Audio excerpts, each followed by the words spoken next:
Gente, meus seguidores, amanhã eu vou falar um pouco do meu livro aqui, ó. Meu livro. Esse meu livro fala de Vivi para contar. Esse livro, ele é polêmico, ele é baseado em fatos reais da minha história e eu vou fazer ele, falar um pouco dele, que agora ele está na plataforma da Amazon e logo ele vai ser lançado lá. E eu vou falar um pouco dele, que é Vivi para contar minha história real, relatos de abuso sexual que marcaram a minha infância. É por Suelis Pena, por Suelis Pena, aqui, que é o livro. É o livro, tem várias páginas.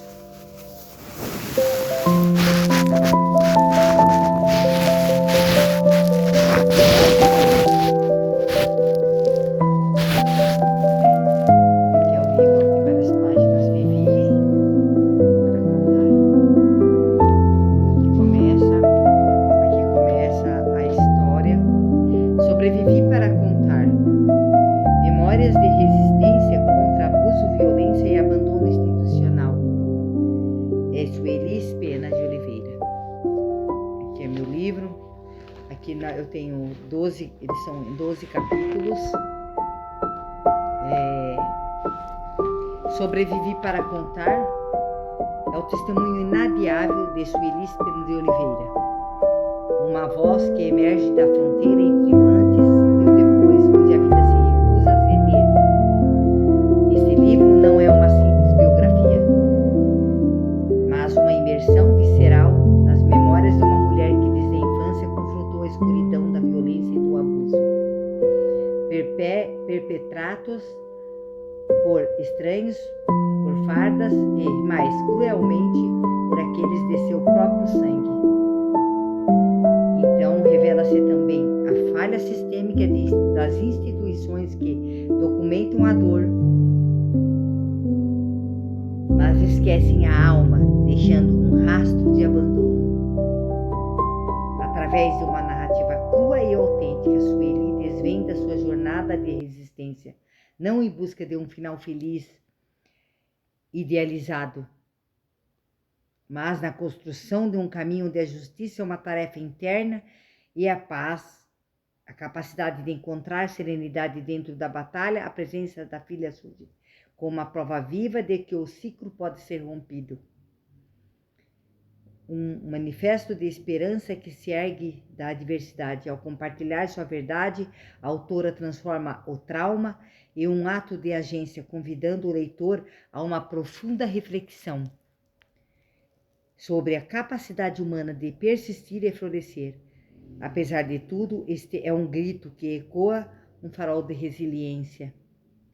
Aqui eu falo desde menina que eu venho sofrendo assédio, desde criança, desde adolescente, e fui crescendo, com as tentativas, com os estupros, que eu sofri.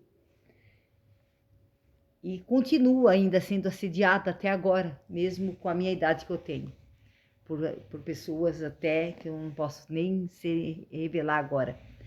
Mas, pelo menos, agora eu posso falar, eu posso revelar, eu posso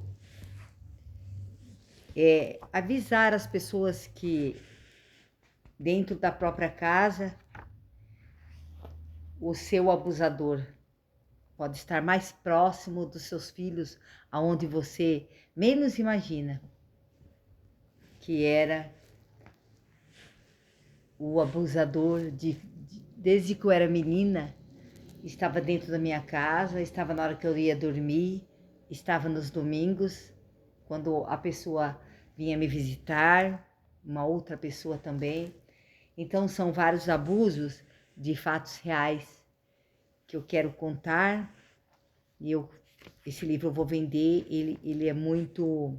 Eu vou vender digital na plataforma da Amazon.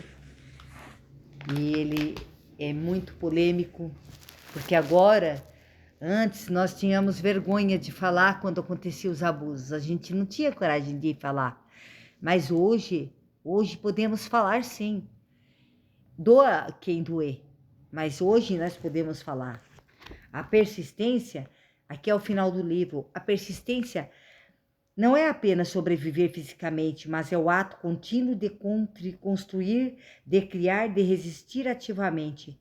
É a convicção de que a paz não é a ausência de batalha, mas a capacidade de encontrar serenidade dentro dela, de transformar o caos em um mapa, a dor em uma força. Este é o meu poder final. É a minha agência irredutível. É a certeza de que aconteça o que acontecer, a minha verdade, expressa por mim em minhas palavras, permanecerá. Que ela sirva não como um lamento, mas como um farol iluminando a resiliência indomável do espírito humano. A jornada foi dura, mas a voz enfim ecoa, e ao ecoar ela existe. E é assim, amanhã eu terei uma live, que eu vou falar um pouco mais desse livro. E logo eu terei o link, né, para as pessoas comprarem ele. Ele não vai ser caro, somente mesmo para me ajudar um pouco, né, em algumas coisas aqui, né, que dá gasto. Mas vai ser um livro de muita polêmica, porque é um vídeo que eu vou acabar abrindo, né, os acontecimentos de uma menina que foi crescendo e sendo abusada, sofrendo assédio, sofri estupro. Eu sofri estupro que nem a própria família sabe, mas agora tem algumas pessoas que já sabem. Então, essa vai ser a minha história real, em fatos reais, para alertar os pais, alertar as famílias, porque o seu abusador, o abusador do seu filho, o assediador, ele pode estar mais próximo do que você pensa dentro da sua casa. Ou até num vizinho, ou até num tio, num irmão. Então, é triste, é lamentável. A história é triste, é polêmica e é lamentável. Mas doa quem doer. Doa quem doer. Se eu não pude falar no passado, porque não podia falar, porque alguém passou a mão na cabeça dos acontecidos quando eu falei, dessa vez eu estou viva para poder falar. Eu sobrevivi e graças a Deus estou viva, porque o que eu passei, na verdade o que eu passei não era nem para estar viva, já era para eu ter cometido uma loucura, um suicídio, entendeu? Era já estar com problemas psiquiátricos. Eu ainda vou fazer um livro dos relacionamentos meu, porque quem passa por tudo que passa, igual eu passei, e foi abafado, sofre muito no relacionamento. Porque ela passa a não confiar mais nas pessoas, não confiar mais nos homens. E aí, isso causa muitos problemas no relacionamento. E às vezes as pessoas te julgam, mas a gente não pode julgar o livro pela capa, né? Muitos não sabem da minha história. Quem sabe da minha história sou eu mesma. E aqueles que alguns já se foram. Alguns ainda estão vivos que ficou sabendo. Essa é minha história real. Vivi para contar.